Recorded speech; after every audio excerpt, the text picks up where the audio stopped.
Queridos irmãos e irmãs, graça e perturbação.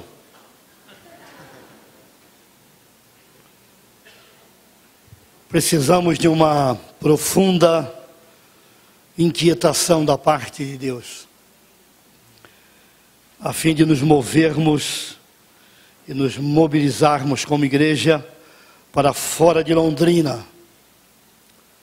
Melhor slogan para este ano deveria ser: saia de Londrina em nome de Jesus. Tem muito crente em Londrina. Você dá trombada nos crentes hoje em todo o Brasil. São milhares e milhares e milhares de crentes espalhados por todo lugar. E nós não entendemos a razão que alguns povos do mundo não tem nenhuma luz brilhando entre eles. Em Mateus, o Senhor Jesus nos diz que nós somos a luz do mundo. Segundo as pesquisas, nós somos 25% da população.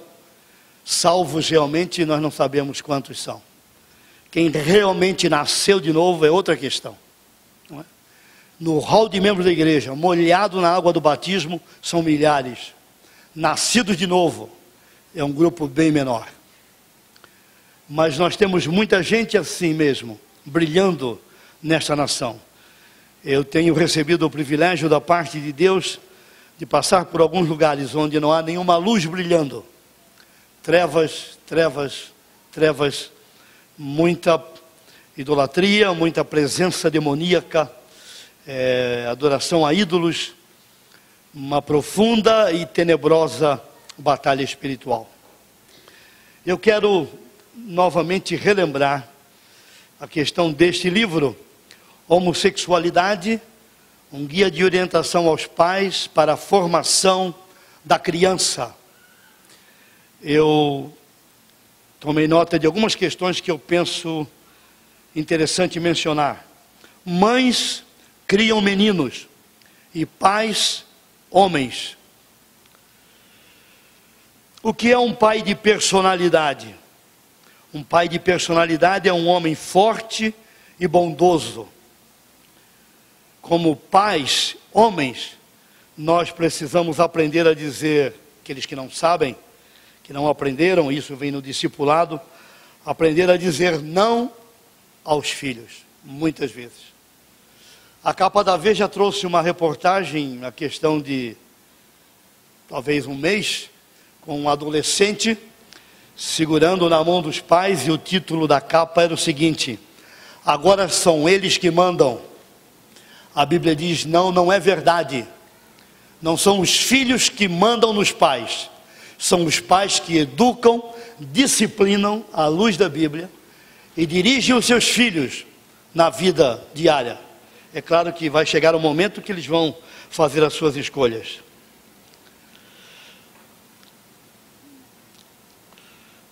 Nesse trabalho de discipulado e de restauração de famílias através do discipulado, eu tenho encontrado que alguns fatores familiares associados à não conformidade de gênero, essa confusão quanto ao gênero dos meninos, estes fatores estão relacionados a, por exemplo, pais dominados pelas mães. Homens que não aprenderam a ter um caráter de bondade e força, isto é, graça e verdade. Só graça, o evangelho fica barato. A graça que salva, em Tito capítulo 2, é a graça que educa. E educa lá é para a ideia, é corrigir, disciplinar, não apenas salvar. Graça e verdade. Jesus, em capítulo 1 de João, era cheio de graça e de verdade. Pais dominados pelas mães vão gerar meninos com conflitos de gêneros. A proximidade excessiva da mãe do menino. Depois dos 4 anos, ele deve cortar o cordão umbilical da mãe. E o pai deve então investir nele fortemente. Vai estar com a mãe algumas vezes, isso não há dúvida, mas a proximidade deve ser do pai. Mães muito forte, exageradamente. E pais cujo nível de identificação com os filhos é muito baixo, é muito pequeno. Este livro é muito interessante e eu quero recomendar a leitura dele. Eu não sou o autor, eu não vendo livros, mas ele tem me ajudado no ministério com pais, com homens, num seminário sobre masculinidade. Então nós precisamos de homens fortes na igreja, no mundo, na empresa, na família, em todo lugar. Este livro vai ajudar. Você pode entrar no site da editora ou no site da Missão Avante e então ter este livro ali. Amém, queridos irmãos? Meus queridos irmãos, antes da leitura do texto, eu quero mencionar, eu pensei um pouquinho de manhã sobre isto. Nós estamos nos aproximando rapidamente do fim de todas as coisas. O arrebatamento da igreja deve acontecer a qualquer momento. A Bíblia tem em torno de 1.800 profecias. Destas 1.800 profecias, 590 estão relacionadas a grandes fatos mundiais. Destas 590 profecias, 570 já se cumpriram. Faltam apenas 20 profecias para o cumprimento escatológico. A primeira profecia a cumprir-se nestas 20 que ainda não se cumpriram é o arrebatamento da igreja. Isso mostra que nós nos aproximamos do arrebatamento fortemente. Em muitos lugares do mundo, irmãos, Deus está se movendo de uma maneira tremenda. No mundo muçulmano, as babás que vieram para cuidar de crianças no mundo islâmico, para trabalhar em lares e famílias islâmicas, quando embalavam as crianças muçulmanas, elas cantaram hinos de adoração a Deus. Muitos destes meninos e meninas cresceram ouvindo hinos de louvor e adoração ao Senhor. E hoje servem a Jesus Cristo, foram alcançados pelo Evangelho da Graça. Uma destas babás trabalha num determinado país islâmico, na alta corte, e ela tem sido um instrumento na mão de Deus para levar dezenas, e eu vi agora por estes dias, até centenas de sheiks a Jesus Cristo, o nosso Senhor. A maior igreja evangélica do mundo muçulmano é a igreja do Irã. Depois vem a igreja da Arábia Saudita. O Espírito Santo está trabalhando em todo o mundo. Homens e mulheres, alguns de maneira anônima, estão se movendo para todo mundo, para pregar o Evangelho e disponibilizar o Evangelho da graça, àqueles que não ouviram ainda sobre a graça redentora do Evangelho. Deus está nos chamando para completar a tarefa da evangelização nesta hora final da história. E eu espero que você faça parte deste grande grupo, desta grande multidão que será arrebatada, assim como o ladrão vem à nossa vida sem avisar. Nós seremos levados pelo Senhor, aqueles que nasceram de novo. Pode ser um pastor, se ele não nasceu de novo, ele não vai. Pode ser fundador da igreja, se ele não nasceu de novo, ele não vai. Pode ser alguém que está na igreja há muitos anos, se não passou pela experiência do novo nascimento, como disse Jesus a Nicodemos, importa-vos nascer de novo, essa pessoa não participará do arrebatamento. Quem são aqueles que vão participar do arrebatamento? Eu quero ler 2 textos com vocês. Nosso querido irmão vai nos ajudar. O primeiro texto está no Evangelho de Lucas, capítulo 21, versículo 34 e versículo 36. Lucas 21, 34 e 36. Abra a sua Bíblia. Se alguém ao seu lado não tem Bíblia, aproxime-se dessa pessoa. Acautelai-vos por vós mesmos, para que nunca vos suceda que o vosso coração fique sobrecarregado com as consequências da orgia, da embriaguez e das preocupações deste mundo, para que aquele dia não venha sobre vós repentinamente, como um laço, pois há de sobrevir a todos os que vivem sobre a face de toda a terra. Vigiai, pois, a todo tempo, orando, para que possais escapar de todas essas coisas que têm de suceder e estar em pé na presença do Filho do Homem. Então, quem são aqueles que estarão em pé na presença do Filho do Homem? Aqueles que acautelam-se, acautelai-vos. Versículo 36, aqueles que estão vigiando e orando em todo o tempo, para escapar de todas estas coisas que têm de suceder em todo o mundo. Também o texto de Apocalipse,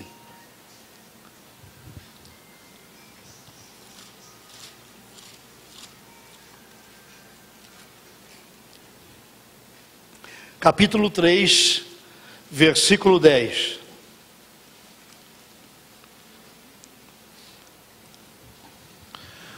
Porque guardaste a palavra da minha perseverança, também eu te guardarei da hora da provação que há de vir sobre o mundo inteiro, para experimentar os que habitam sobre a terra.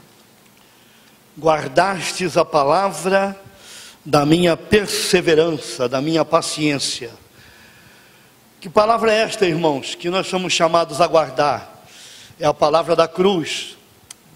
Quem quiser vir após mim e não tomar a sua cruz, não pode ser meu discípulo. Uma das razões que a obra missionária ainda está inacabada, que nós não morremos para Cristo, com Cristo, cada dia. Nós ainda estamos muito vivos para nós mesmos. Nós ainda estamos vivos para as nossas coisas, para os nossos bens, para a nossa própria vontade, meus queridos irmãos. A obra missionária é fruto de uma relação íntima com Deus. A obra missionária no Novo Testamento é resultado de adoração. Quando em Atos capítulo 13 eles estão adorando ao Senhor, o texto nos diz lá, adorando eles ao Senhor, e adorando lá, é servindo eles ao Senhor. O Espírito falou. É impressionante que esses grandes movimentos de adoração no Brasil, grande parte desses movimentos de adoração, não estão produzindo nada para missões. Exatamente nada. Eu fui convidado a participar de um destes movimentos, e eu perguntei, vocês vão fazer apelo missionário? Vocês vão encorajar as pessoas a missões? Vocês levantarão oferta para missões? Não. Então essa adoração é um Deus falso, não é adoração ao Deus verdadeiro. Adoração ao Deus verdadeiro no Novo Testamento produz um profundo fogo pela evangelização do mundo. Porque é impossível, queridos, adorar a Deus. É impossível tornar-se um adorador como estilo de vida, em espírito e em verdade, e estar na presença dEle, e não ser queimado pela vontade dEle, e não ser tomado pelo amor de Deus pelos perdidos deste mundo. É impossível isso, é incoerente com a nossa fé, com a nossa crença, com a nossa teologia. Adoração que não produz missões não é adoração ao Deus verdadeiro, ao Deus da Bíblia. Portanto, a promessa para aqueles que serão livres da hora da provação é para aqueles que guardaram a palavra da paciência, a palavra da perseverança do nosso Senhor, que como cordeiro foi à cruz, morreu, ressuscitou, está vivo e voltará para buscar a sua igreja para sempre, para sempre e para sempre. Amém? Amém. Você vai ou você fica? Está pronto? Se o arrebatamento acontecesse esta noite, você está pronto? Se o dia acordar amanhã diante do sol da justiça, como está a sua vida? Se a grande manhã será uma grande manhã, os céus se enrolarão como um pergaminho, teremos um novo céu e uma nova terra. Este céu que agora existe não existirá mais. Teremos uma nova manhã. A brilhante estrela da manhã vai brilhar sobre a igreja será raptada, será o maior rapto na história da igreja. Maridos salvos irão, mulheres não salvas não irão. Pais salvos irão, filhos não salvos não irão. Filhos salvos serão arrebatados, pais não salvos não irão. Aqueles que serão salvos desta hora, da grande provação que virá sobre o mundo, são aqueles que guardarão a palavra da perseverança do Senhor. Queridos irmãos, quando pensamos então nesta tarefa da evangelização do mundo, eu creio que 3 questões devem ser mencionadas neste tempo. A primeira delas está em Gálatas capítulo 6, versículo 1. Eu mencionei no artigo que está no boletim da manhã, esse texto que você pode depois olhar em casa com mais tranquilidade. Gálatas capítulo 6. Irmãos, se alguém for surpreendido em alguma falta, vós que sois espirituais, corrigiu-o com espírito de brandura, e guarda-te para que não sejas também tentado. A palavra corrigiu aí, queridos, é a palavra restaurar. Nós poderíamos ler colocando o verbo restaurar, restaurai-o com o espírito de brandura.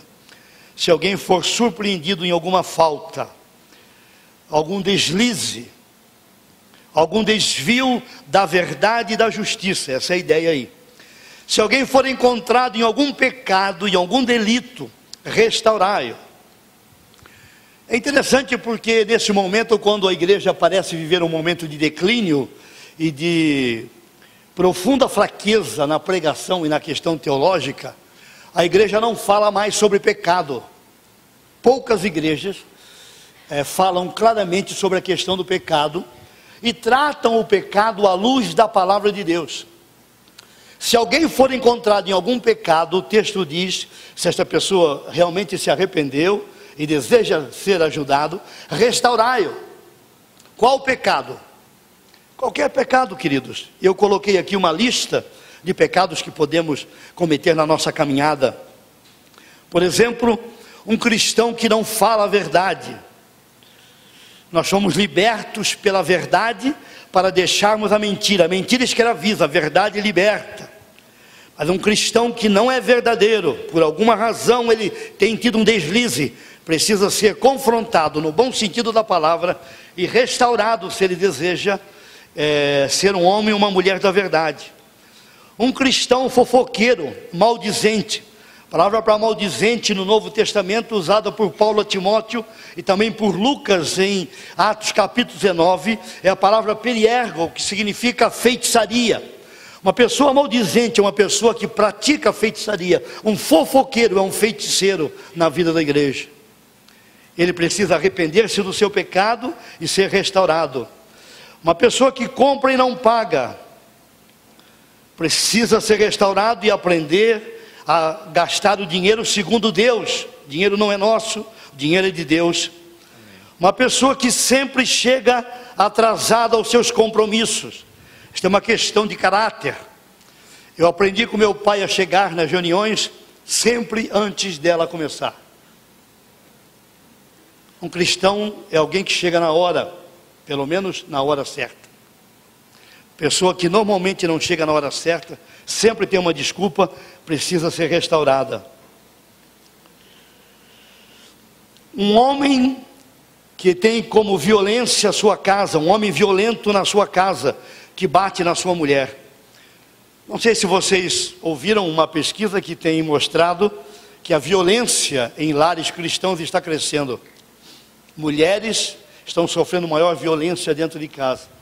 Mas eu tenho uma história de uma mulher que bate no marido. E que em algumas reuniões de liderança da igreja, quando ele fala e ela discorda, ela faz assim: pedala, marido. E dá um tapa na nuca dele. Este casal necessita de restauração. Eu vou falar um pouco mais sobre isso. Pais que deixam seus filhos fazerem tudo o que querem, desde o berço, desde pequeno. As crianças precisam aprender. Eu ia ao culto, a minha mãe dizia: vá ao banheiro antes da pregação, não durante, antes. da pregação. Naquela época não tinha escolinha para criança pequena. E eu não levava carrinho, não levava bolacha, não levava nada. Eu ficava lá. E estou aqui. Não tive nenhum problema. Pais que não perguntam onde os seus filhos vão, onde estiveram, com quem estiveram. Pais de adolescentes que deixam seus filhos namorar antes da hora, precisam de restauração. São pais que perderam o rumo, o foco. Adolescente não tem idade para namorar. Não está pronto para namorar. Só vai excitar um ao outro. E aí nós temos milhares de meninas, muitas dentro da igreja grávidas, e a igreja depois disciplina a adolescente, e o menino devia disciplinar os pais também, porque eles também pecaram em não serem fortes e firmes, graça e firmeza.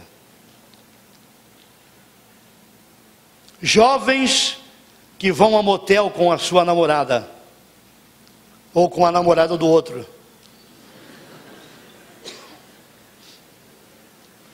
Aqui eu estou falando de gente membro da igreja, viu, irmãos? Precisa ser confrontado e, se quiser ajuda, restaurado. Alguém que faz sexo de maneira errada pode ter sofrido abuso na sua vida, mas está em pecado. Independente de ter sido abusado ou não, sexo antes do casamento é pecado. Sexo fora do casamento é pecado, é imoralidade. No casamento é adultério, fora do casamento é prostituição. E a Bíblia diz que aqueles que praticam tais coisas não entrarão no reino dos céus. Não entra não, pode ter carteirinha de membro carimbada, atualizada. No última ceia, pá, em atividade. Não entra. Agora não é carteirinha, agora é cartão com chip.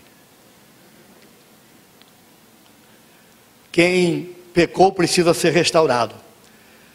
Esta semana eu fui procurado por um colega que está enfrentando uma batalha em seu ministério. E ele contou o seguinte fato para mim. Duas irmãs na igreja, uma casada e uma noiva. A casada teve relações com o noivo da irmã. Algumas vezes, na casa do pai, na cama do pai. Ele perguntou, o que eu faço com isso? Eu nunca lidei com uma questão desta. Falei, olha, se o noivo, a casada, e a noiva, e os pais, e o marido da casada querem ajuda, você vai precisar restaurar toda esta gente. Antes de 5 anos, eles não estarão totalmente curados. O trabalho de restauração é um processo a médio e longo prazo. Mas é preciso que alguns passos sejam dados. Por exemplo, o rapaz noivo precisa pedir perdão à sua noiva, que já desmanchou o noivado com ele. Precisa dizer para ela, eu pequei, eu fui imoral, eu transgredi. Ele precisa pedir perdão à moça, à esposa casada, precisa pedir perdão a ela, e aos pais dela, e ao marido dela. Ela precisa pedir perdão ao marido, à sua irmã, ao noivo dela e aos pais dela. Se realmente eles querem ficar na sua igreja, como uma igreja séria, e desejam ser restaurados, estes são os passos iniciais para a restauração. Há outros passos, 5 linguagens do perdão, eles precisam estudar sobre isto, eles precisam de acompanhamento pessoal, senão não restaura, irmãos. Não restaura. Restaurar, à luz do texto, a palavra corrigiu é catartizo.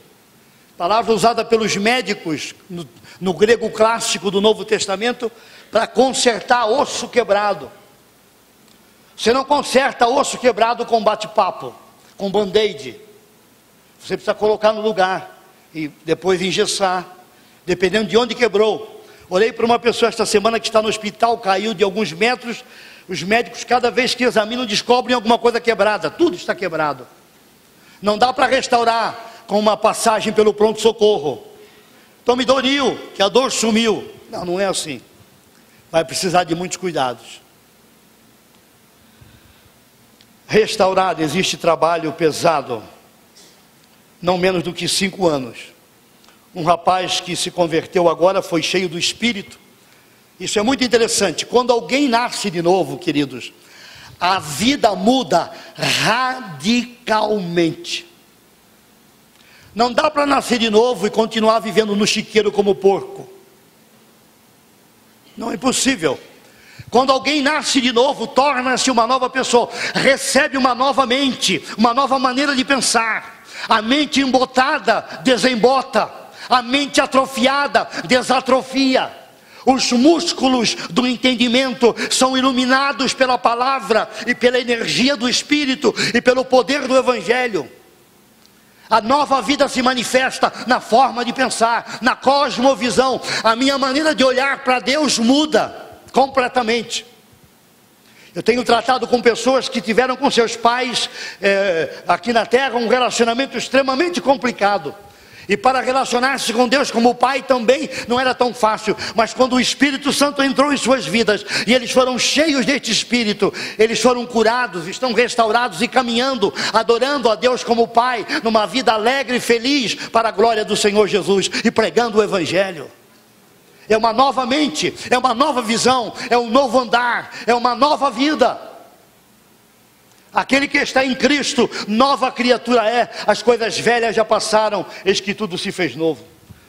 Este rapaz que se converteu agora há poucos dias, questão de 1 ano talvez, teve tantas amantes que nem sabia o número delas, se converteu, o Espírito veio sobre a sua vida com poder. Sabe qual foi a primeira coisa que ele fez? Senhor, sou um pecador, miserável pecador, me arrependo diante do Senhor. Segunda coisa que ele fez, chamou a sua esposa e disse: querida, eu amo você, mas eu andei por caminhos extremamente perigosos, eu quase acabei com a minha vida, e eu vou falar sobre isto, porque eu quero restaurar o nosso casamento. Ele disse a ela: olha, eu não vou dizer o local, nem com quem foi, isso não é necessário, mas eu cometi tantos e tantos adultérios, que nem sei quantos foram. Eles vieram falar comigo, conversamos, choramos juntos. Eu disse para ela: você está pronta a perdoar pela fé? O cristão anda pela fé, Colossenses capítulo 2, assim como recebestes a Cristo Jesus, andai nele. Estou pronto. Falei: vai levar pelo menos 5 anos, 6 anos, 7 anos, 8 anos, para a ferida ficar completamente curada. Vocês vão ter conflitos, vocês terão batalhas, lutas, muitas lutas. Nosso adversário vai trabalhar firmemente para mexer nesse lixo, mas através da palavra de Deus há poder para dizer aos demônios: saiam daqui em nome do Senhor Jesus. Acusador, eu repreendo você em nome do Senhor Jesus. E pela palavra nós somos vencedores em relação ao pecado, vencedores em relação ao mundo e vencedores em relação à nossa natureza carnal. Cristãos que não leem a Bíblia. Uma senhora que veio para o nosso grupo de discipulado, cristã, acho que uns 25 anos, quase perto de aposentar, ela disse: eu não consigo ler a Bíblia, eu não leio a Bíblia, não tenho prazer em ler a Bíblia. Então você não se converteu. Estou casado há 30 anos, se você perguntar para mim, quantas vezes você falou com a Maria José nesses 30 anos? Acho que eu falei uma vez por ano, se eu me lembro. Então não há casamento. Não foi assim meu casamento, estou fazendo um simbolismo. Alguém nasceu de novo e não fala com o seu Senhor, a noiva não fala com o noivo. Que absurdo é este? Nós nos tornamos a noiva de Cristo, a igreja de Cristo, vamos para as bodas do Cordeiro, mas não sabemos quem Ele é um estranho para nós. Não houve novo nascimento, irmãos, não há nova vida. Esta irmã disse: eu não consigo ler a Bíblia. Você precisa se converter, minha irmã. Conversão é metamorfose, mudança radical. Estou indo para lá, encontro com Cristo, vou para cá. E poderíamos citar muitas outras questões. A palavra restaurar, ela aparece também em 1 Coríntios capítulo 1, versículo 10. Preciso contar com a ajuda do meu querido irmão para a leitura desse texto. 1 Coríntios capítulo 1, versículo 10. Rogo-vos, irmãos, pelo nome de nosso Senhor Jesus Cristo, que falei todos a mesma coisa, e que não haja entre vós divisões, antes sejais inteiramente unidos, na mesma disposição mental e no mesmo parecer. Sejais inteiramente unidos, é a mesma palavra corrigiu, mesmo verbo aí. Sejais inteiramente unidos. Paulo está falando de relacionamento aqui, restaurar relacionamentos. Como está seu relacionamento, irmão? Com sua esposa, seu esposo, seus filhos, com os irmãos da igreja. Uma igreja grande assim, a gente vem, chega em cima da hora e sai rapidamente. Nós não temos mais tempo para comunhão. Nós não queremos mais comunhão, sabe por quê? Porque a gente percebe que grande parte da igreja hoje é uma igreja oca, é uma igreja adormecida. E uma pessoa oca, adormecida, ela não tem prazer em relacionamentos, ela não consegue se relacionar. Quando a gente trabalha com discipulado, a gente percebe isso. Você fala para o oco, irmão, anda junto, busca relacionamento, vai caminhar com aquele irmão, encontra com ele para tomar café, para bater papo, formal, informal. O oco não consegue, o casamento do oco está oco. Ele tem uma tremenda dificuldade para amar, ele não ama espontaneamente, ele não aprende com os próprios erros, ele não adora com liberdade. Ele, quando estuda a palavra e quando lê, o texto não tem vida, o texto não salta, o seu devocional é vazio, é seco, porque ele é oco, ele está adormecido. O relacionamento dessa pessoa é extremamente complicado. Paulo está encorajando os coríntios a restaurar o seu relacionamento, a consertar o seu relacionamento. Eu tinha uma questão com o meu grupo de discipulado. Falei várias vezes sobre comunhão e mostrei que aquilo que causou impacto na igreja do primeiro século, segundo e terceiro século, era a comunhão dos irmãos. Vede como eles se amam. As pessoas diziam sobre a igreja do primeiro século. Hoje eles dizem, vede como eles se amassam. Há muita diferença. E eu falei muitas vezes com o meu grupo de discipulado sobre a questão da comunhão. E eu descobri que grande parte do grupo não quer comunhão, porque são ocos. O oco não quer abrir a vida. O oco não quer falar de onde está doendo. Ele não quer falar onde está a ferida. Ele não quer falar de onde a situação não está bem. Ele não quer sentir dor. Por isso a comunhão é desprezada. A comunhão é abandonada. Paulo então nos recomenda a restaurar a comunhão. Nós queremos uma igreja missionária no Brasil, queremos, mas esta igreja precisa ser restaurada no seu caráter. O texto que lemos em Gálatas capítulo 6, versículo 1, também precisa ser restaurada no seu relacionamento. Em 1 Coríntios capítulo 1, versículo 10, a fim de que o mundo perceba que nós somos discípulos do Senhor Jesus. Em João, Jesus disse isto: o mundo conhecerá que sois meus discípulos, se vos amardes uns aos outros. Não é pelo dom de línguas, não é pelo glória, nem pelo aleluia, nem pela pregação, ou pela beleza da estrutura, que o mundo vai perceber que nós somos discípulos do Senhor Jesus, queridos irmãos, mas é pelo amor de Cristo em nós. O amor é fruto do Espírito, está lá em Gálatas capítulo 5, o amor é marca do novo nascimento, está lá em João, na sua primeira carta, o amor é marca daquele que é discípulo do Senhor Jesus Cristo. Então, quando o Espírito Santo restaura os nossos relacionamentos, conserta os nossos ossos quebrados, as nossas redes, nós podemos falar e compartilhar do amor de Cristo às pessoas ao nosso redor. É interessante, irmãos, porque esta geração que está se aproximando da igreja agora, estes que estão ouvindo o Evangelho, a grande maioria vem de famílias disfuncionais, filhos onde o pai já está na terceira mulher, filhas onde a mãe já está no terceiro casamento, filhos de pais divorciados, pessoas que sofreram todo tipo de abuso, até abuso eclesiástico, hoje é contado na relação de abusos. Estamos pregando o Evangelho para uma sociedade com um profundo transtorno de gênero entre macho e fêmea. Uma sociedade que prega que Deus não criou apenas o homem e a mulher, Deus criou o homem e a mulher e criou o homossexual. Não é verdade, isso não é bíblico. Mas nós somos chamados para esta hora, para pregar o evangelho nesta hora, para famílias disfuncionais, para homens que não são fortes, não são firmes, homens sem paz, homens sem guias, homens sem discipuladores. E como igreja, nós só vamos alcançar esta geração e comunicar um evangelho contextualizado, isto é, um evangelho que comunique a verdade de Deus. Nós não vamos mudar a essência do evangelho, a teologia não é negociável, mas a forma de fazê-lo não é a mesma de 30, 40 anos atrás. A forma de fazer não é a mesma. Para alcançar esta geração, nós precisamos conhecer as suas dores, as suas aflições, precisamos conhecer as suas feridas, precisamos conhecer os seus gemidos. Quando Paulo diz aos Coríntios, o vosso trabalho não é vão no Senhor, a palavra que Paulo usa para trabalho ali é agonia, a vossa agonia não é vã no Senhor, dando a ideia de que o trabalho da pregação é um trabalho agonizante, como ele diz aos Gálatas, por quem eu sinto dores de parto. Pregar o evangelho é ter dores de parto, é gerar filhos. E vocês, mulheres, mães, sabem o que é isto.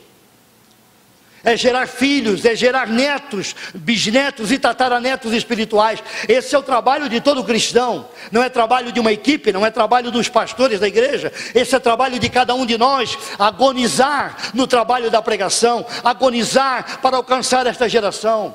Ir a Galileia dos gentios, como foi Jesus, e aos leprosos, ir à casa dos Zaqueus e das Marias Madalenas e das Samaritanas à beira do poço de Jacó.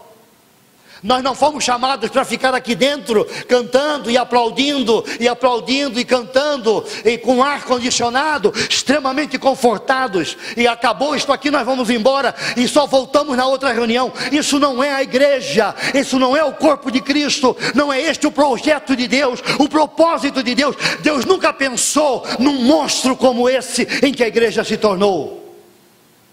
A igreja virou um dinossauro. Isso nunca está na Bíblia. A igreja não é isso. A palavra igreja, usada por Jesus primeira vez em Mateus 16, eclesia, ou eclésia, significa chamados para fora. Esta coisa que a igreja se tornou, não é a igreja de Cristo, é qualquer coisa, é um clube.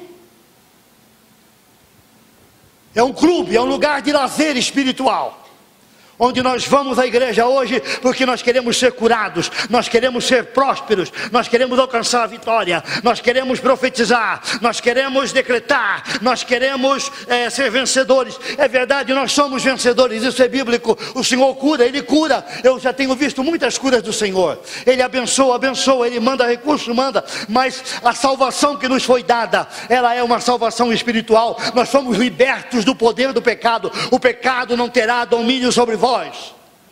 Amém. O restante é consequência, irmãos. Ninguém é salvo para ter a melhor conta bancária da cidade. Não existe isso.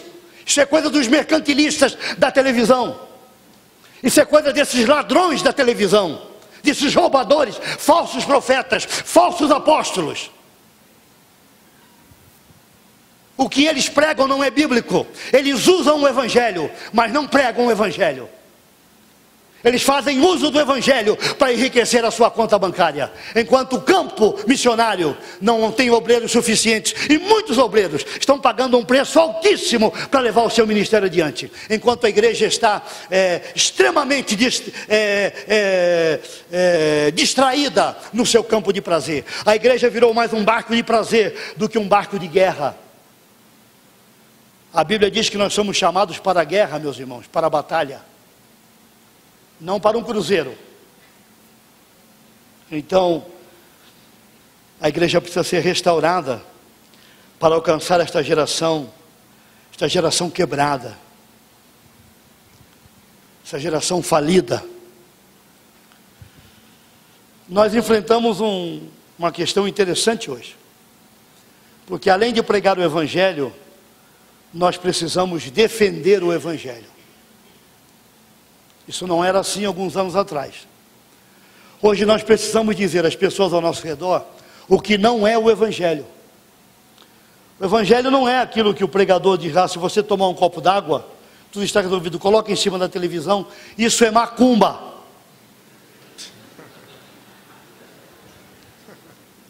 Isso é sincretismo.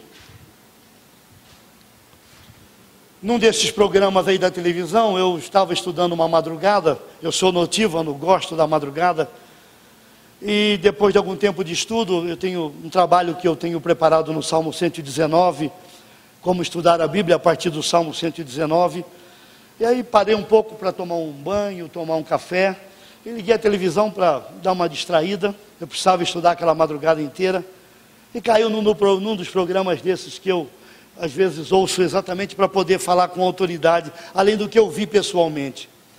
Estava lá o vídeo de um camarada, a mensagem dizendo: se você é um empresário e você está falido, aquela velha história, você tem muitos cheques, você não deu certo, você tem contas a pagar. E o homem que estava lá mexendo em vários papéis, quando eu olhei, eu falei: não pode ser, eu conheço esse camarada.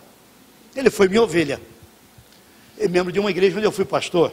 Estava lá mexendo em vários papéis. Ele não é empresário, ele nunca esteve falido, estava lá.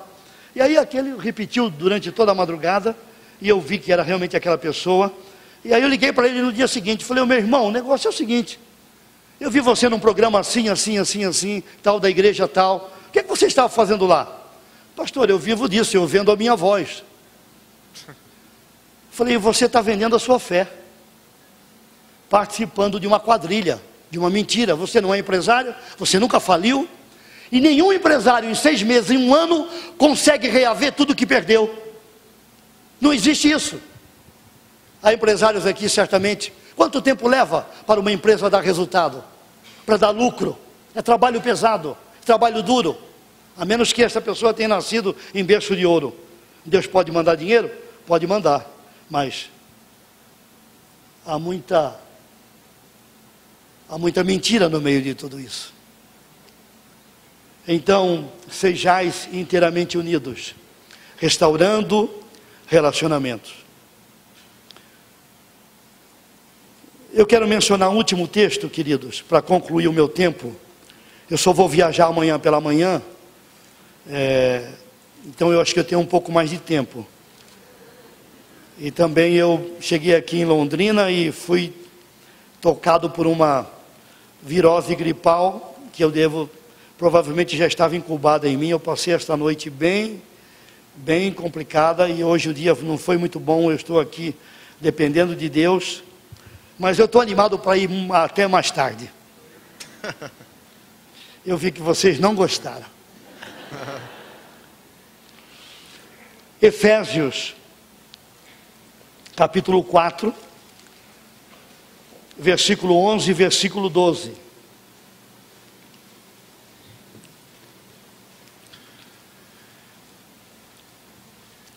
E ele mesmo concedeu uns para apóstolos, outros para profetas, outros para evangelistas e outros para pastores e mestres, com vistas ao aperfeiçoamento dos santos, para o desempenho do seu serviço, para a edificação do corpo de Cristo.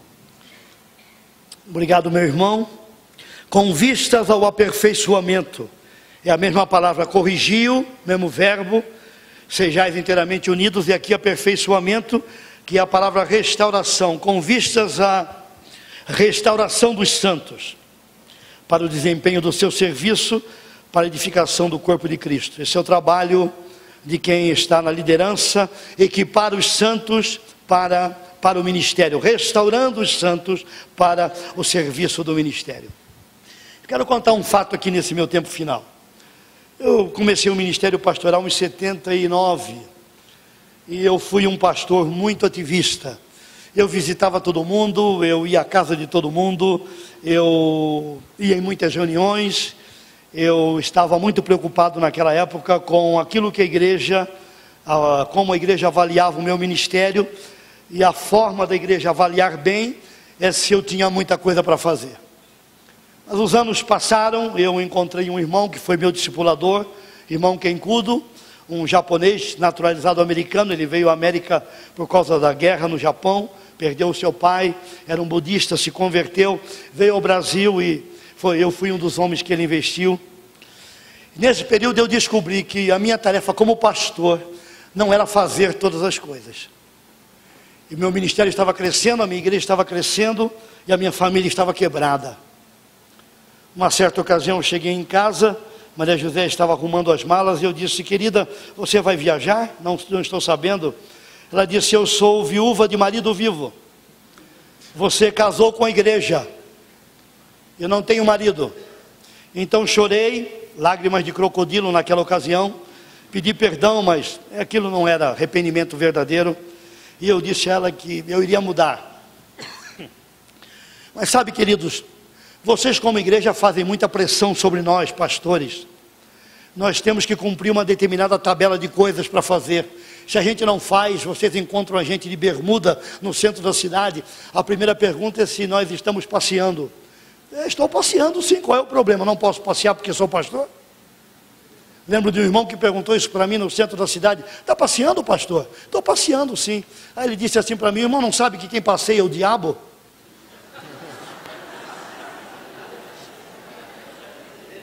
Aí eu disse assim para ele: é mesmo, irmão? Onde está isso na Bíblia? Porque a melhor coisa é perguntar onde está na Bíblia. Se não está na Bíblia, não interessa. Ele disse: está lá em Jó. Quando Deus perguntou para o diabo de onde você vem, disse: passear pela terra.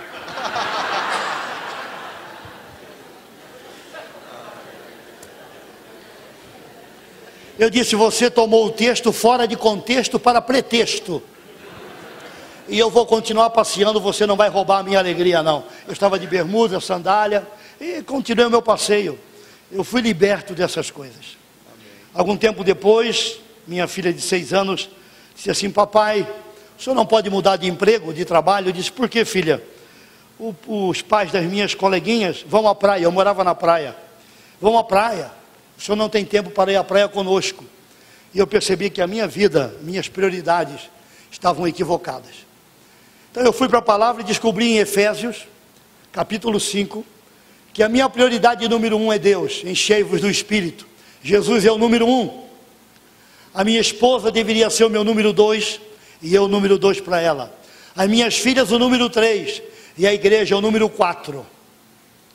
Se eu trabalhasse secularmente, então a igreja é o número 5.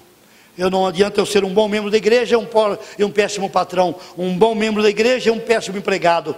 Um bom membro da igreja e um péssimo marido. Um bom membro da igreja e uma péssima esposa. Péssimo filho. A prioridade estava errada. E eu orei por isso, fui quebrantado. Realmente então pedi perdão à minha esposa, restaurei o nosso relacionamento. O Senhor nos restaurou. E eu fui à minha igreja e no domingo à noite eu disse para Maria José: eu vou pregar sobre isso. Numa igreja batista. Na igreja batista, isso mudou bastante hoje, claro. Eles mandavam o pastor embora no domingo à noite se não gostavam daquilo que o pastor tinha pregado. E eu falei: mas eu vou pregar isso. Eles vão mandar você embora hoje. Não tem problema. Quem nos chamou foi Deus. Quem nos sustenta é Deus. Quem manda a provisão é Deus. Colossenses diz: Cristo é a nossa provisão. Jesus é a minha provisão. Não tem problema. Não tenho nada preso com ninguém. Nunca tive. E eu fui para o púlpito e preguei exatamente isso. Jesus número 1. Maria José, número 2, Priscila, Tamara, Carol e Pâmela, número 3, vocês irmãos, número 4.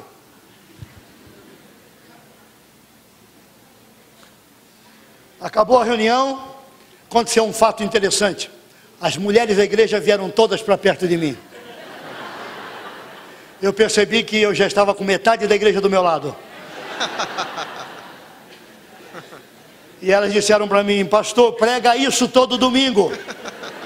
Porque o nosso marido está fazendo exatamente como você. É verdade. Eu reconheço que não fui um bom modelo nesse período. Eu vou falar sobre isso várias vezes. E alguns homens também decidiram mudar para a glória do Senhor Jesus. Então eu salvei o meu casamento. Quais são as suas prioridades?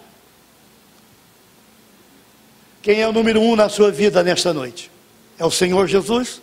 Está pronto para obedecê-lo em tudo? Está pronto para seguir o Cordeiro aonde o Cordeiro vai?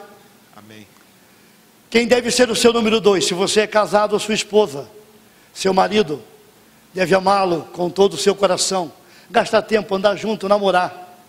Não importa quanto tempo o casamento tem. Estou casado há 30 anos Nós namoramos, eu e a Maria José, saímos juntos, curtimos o tempo, temos um tempo bom. Eu quero estar junto dela. Essa noite, quando a gripe me pegou fortemente, eu disse, se eu estivesse em Santo André, estava lá com a minha esposa, ela estaria nos braços dela. Seria muito jóia. Então era meu número 2, amanhã eu vou vê-la. E vamos pegar fogo amanhã.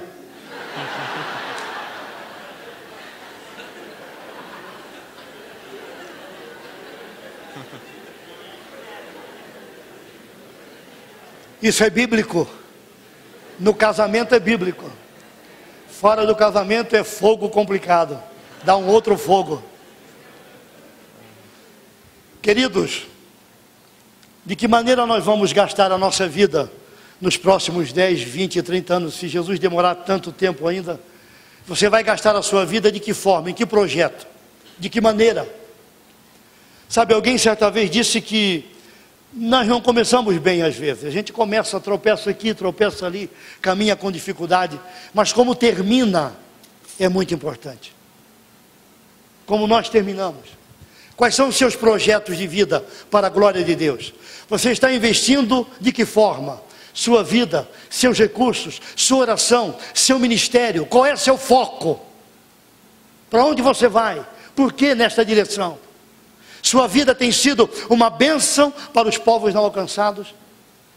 Nesta noite você pode colocar a sua vida no altar de Deus e dizer, Deus, quero consagrar a minha vida, eu quero ser bênção para aqueles que não ouviram o Evangelho, eu quero ganhar almas, quero ter filhos espirituais, quero discipulá-los, quero gerá-los em Cristo e levá-los à maturidade, ensinar a estes filhos a gerar outros que serão meus netos, e depois bisnetos, e depois tataranetos. Quero gastar a minha vida com pessoas. Queridos, um ministério é com pessoas, não é com coisas. Coisas não vão para a eternidade. Pessoas vão para o céu ou para o inferno. Somos chamados a investir nas pessoas. E eu quero desafiar você a tomar uma decisão forte neste dia. Uma decisão de extremo compromisso com o Cordeiro de Deus.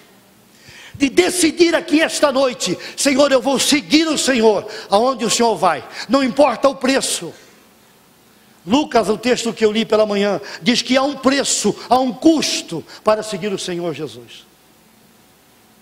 Não é de qualquer maneira, mas tome uma decisão esta noite. Eu vou seguir o Senhor, eu vou pagar o preço de ser um discípulo verdadeiro, de comprometer a minha vida com a tarefa para dar o Evangelho aos povos que não ouviram. Eu vou orar, vou contribuir. Alguns anos atrás, quando a igreja era mais... A igreja tinha menos recursos, as ofertas para missões eram maiores. A igreja hoje tem poucos recursos e as ofertas não são muitas hoje, estão diminuindo. As missões precisam de recursos, os missionários precisam de recursos. Os campos, muitos ainda estão brancos para a colheita. Não há obreiros suficientes. Comprometa-se nesta noite e dar a sua vida e decidir obedecer ao Senhor. Você pode ir como um bivocacional, pode ir como alguém que vai ter uma ferramenta no campo para servir ali como estratégia. Você pode ir para a área de saúde ou área de esportes. Há muitas oportunidades hoje para o campo missionário. Decida nesta noite. Certamente o Senhor vai usar a sua vida para a sua glória, em nome de Jesus. Amém? Amém? Querido Pai, amado Senhor, nós temos recolhido esta palavra que o Senhor tem nos dado, essas pepitas de ouro, e oramos que ela faça de nós cristãos que sejam como ouro, provados pelo fogo, mas firmes, inabaláveis, que guardam a palavra da tua perseverança até aquele grande dia. Aviva o nosso coração nestes dias. Se há alguém aqui que não te conhece ainda através do novo nascimento, esta seja uma noite de salvação, de arrependimento e de mudança de vida. Se há alguém que precisa abandonar uma situação onde essa pessoa está atada e amarrada, haja libertação da parte do Senhor, pela manifestação do teu poder. Se existe aqui um lar, uma família que necessita de reconciliação, de restauração, pais e filhos, ó Espírito de Deus, faz isto para a glória do Senhor Jesus. Abençoa esta igreja, abençoa o pastor Glênio, sua família, abençoa os colegas que aqui trabalham, a liderança, que esta igreja se torne modelo em missões para o estado do Paraná e para todo o mundo, em nome do Senhor Jesus Cristo. Amém. Amém, queridos, muito obrigado. Deus vos abençoe. A mensagem que você acabou de assistir faz parte do Ministério de Comunicação Palavra da Cruz. Temos um grande acervo de estudos bíblicos em áudio e vídeo. Distribuímos também, gratuitamente, o jornal mensal Palavra da Cruz. Entre em contato conosco pelo fone fax 0 operadora 43 3322 3037 ou pelo e-mail com@palavradacruz.com.br. Visite-nos também pelo site www.palavradacruz.com.br. Graça e paz.